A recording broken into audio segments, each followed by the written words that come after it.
My name is Jeff Scott, and I am a Box Elder County Commissioner.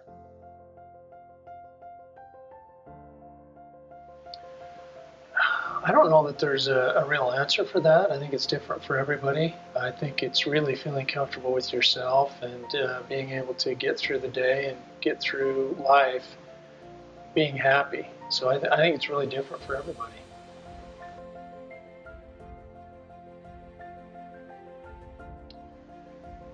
I think that there's just kind of a long ongoing stigma. I know that when I was younger, if it was ever mentioned that somebody had had a nervous breakdown or that they'd had any mental health issues, they were almost ostracized.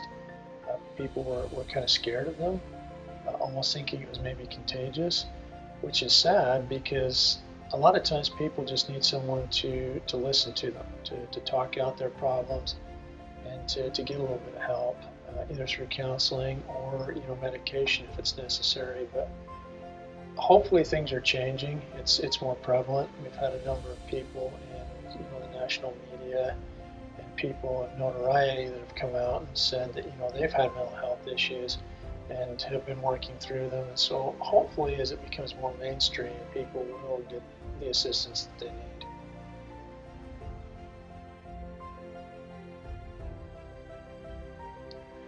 In the past, I didn't think it was. And after attending some training and hearing stories of people that wouldn't have went through with the suicide attempt if somebody had just intervened, I have absolutely no problem asking. There was an individual that came and spoke to us at Bear River High School a couple of years ago, and he attempted suicide by jumping off the Golden Gate Bridge, and he survived.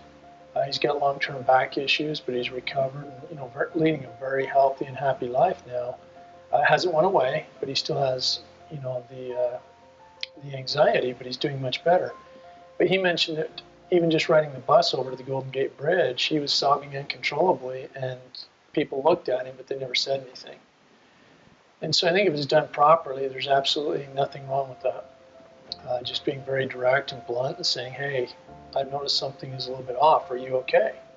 And pressing a little bit. And I've actually done that once.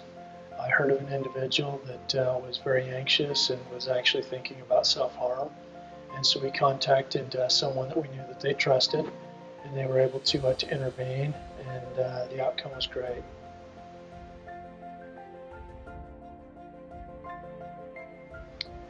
Honestly, I think a lot of it has to do with social media. We're more connected to each other than we've ever been, but it seems like we're less concerned about each other than we've ever been. And we just need to let people know that we're there, and that if they need something, we're happy to help, and that there are resources, that they're not alone. And I think that's the biggest thing, is for us to all truly care about each other and not ignore the problem